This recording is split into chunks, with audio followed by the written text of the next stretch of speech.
There's been much speculation about the successor to the Olympus EP2 for months and months, about whether it's going to be the pro body that everybody expects it to be, or whether the design will be much more different. Well, now it's here. We can answer those two questions, and it's no. Well, I would tell you what's different, but Locke's busy playing with it.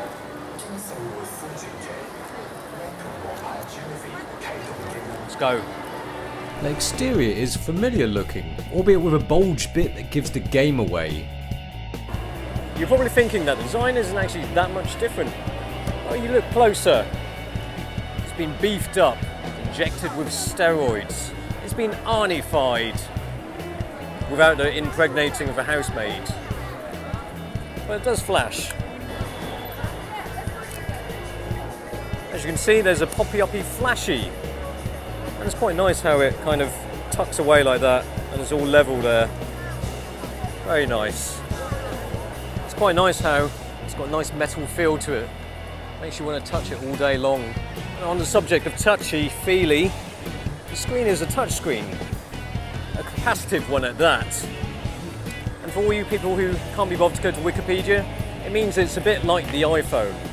But it's not used for the menu. You still have to use conventional buttons for that, which is alright.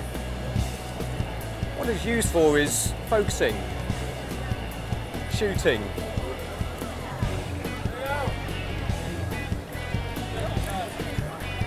It's pretty quick.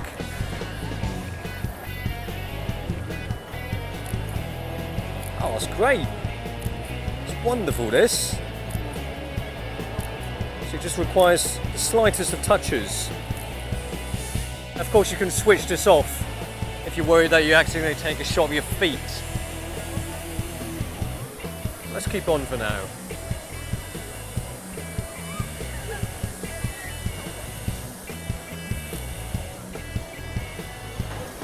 And this screen is very nice, actually. 640,000 dots. I was just wiping the rain off the screen. Took a shot. Before you have to wipe the rain off, you have to switch it off. The screen is quite sensitive to the touch, a bit slicker than the touch screen seen on the Panasonic GF2, although a sensitive shutter release is not always that practical. Oh, umbrella-headed lady. Let's go for umbrella-headed lady.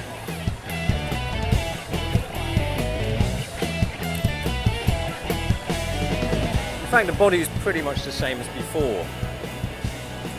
That's kind of a good thing, because the body did look good with the EP1 and EP2. It's reminiscent of the old Olympus Pen F. Whoops, sorry, Ferrari. It looks pretty much the same, but as I mentioned before, it's been beefed up. It's got this interchangeable grip, which you can take off with this little screw here. Swap with another grip.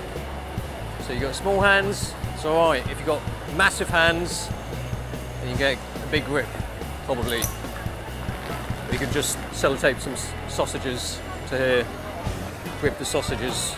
I'm quite intrigued to find out what kind of grips will become available. I'm hoping they'll introduce some ridiculously elaborate fruit-shaped grips.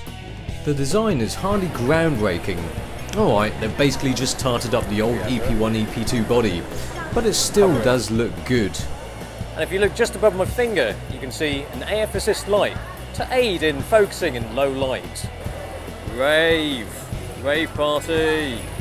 On the subject of autofocus, this promises to be a lot quicker than the EP1 and EP2 with the focus speed, thanks to a new processor. Now, it's still contrast detection autofocus, but with this new speedy processor, it should be faster. I'm very pleasantly surprised to see what they've done with the AF speed. Less and more yeah. And I have to say, I'm pretty impressed with it. It does feel a lot tighter, a lot swifter. I didn't quite like using the screen to focus and shoot.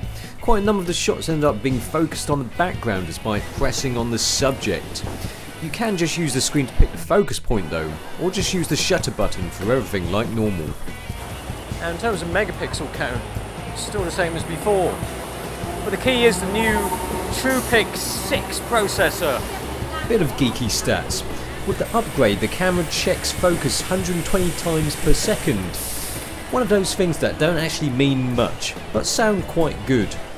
All you need to know is that the Olympus E-P3 focuses really rather well. At ISO 3200 there's a noticeable loss of detail, but noise is not so apparent. The thing is, when you're shooting out in the streets, you don't want to spend too much time focusing. The digital focus is pretty nifty. I mean, it's kind of almost like DSLR quick. In use, it feels like the camera that the EP2 should have been, but wasn't. Of course, there's no point just saying it's fast, it's fast, it's fast, autofocus is fast. Why don't we compare it to the D7000? And for the subject, we'll take a photo of that. Right, I have to set this to manual focus first. Right, now let's put it to the closest focusing distance. I don't know her. You're on DigitalRev TV.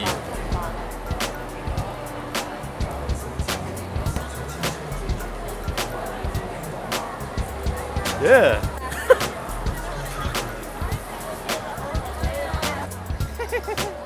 Alright.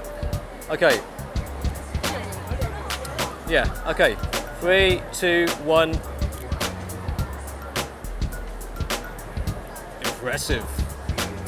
Right, now let's get the pink on D7000 out. Right, that's on close focusing distance now. Ready? 3, 2, 1. Alright, that was quick.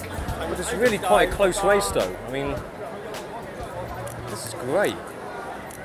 And I'm just continuously taking pictures of a really boring train that isn't actually a train. Now, there's a claim that this has the world's fastest autofocus. Some sources note that it is with a 3x zoom lens. Some say for compact bodied cameras. Other sources, like Olympus, say it's the fastest interchangeable lens type digital camera, whatever that means. And I'm not so sure if it is the quickest digital camera with interchangeable lenses. That's Harry Potter, the Chinese edition.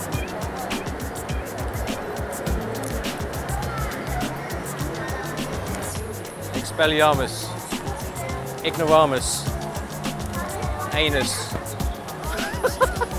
Now we've got Lock's 17mm prime on it. This is notoriously slow focusing, but it's actually quite pleasant on this new EP3. And I'm using an external viewfinder. And one scary thing is the flash, the poppy-uppy flash, because it goes incredibly close to the body of the viewfinder.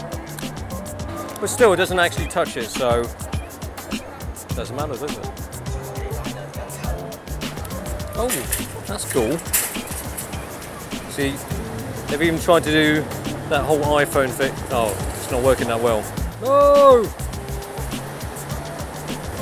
But you can't pinch to zoom in, you have to do this. Okay, so it's not that bad really. Just don't expect it to be like an iPhone. Oh, bugger. Nothing is like an iPhone. Another thing is that the maximum ISO has been increased. In theory, this should be better in terms of noise performance. At ISO 1600, the EP1 file is still pretty clean, although the EP3 has the edge. When you bump it up to 3200 and 6400, you can see how much better the EP3 is in terms of noise. The EP1 photos look like it has digital measles. What's more, the EP3 can go all the way to 12,800.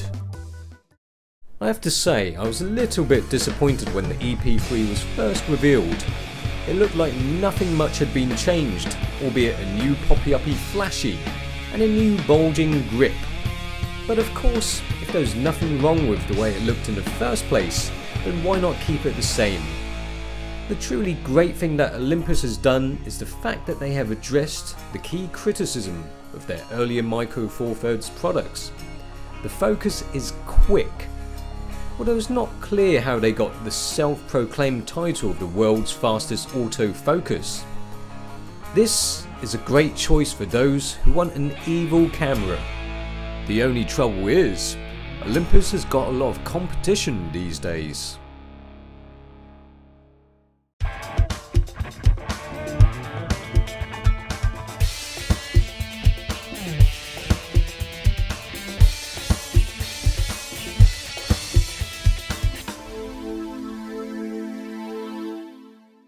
Lambie, you haven't got epilepsy, have you?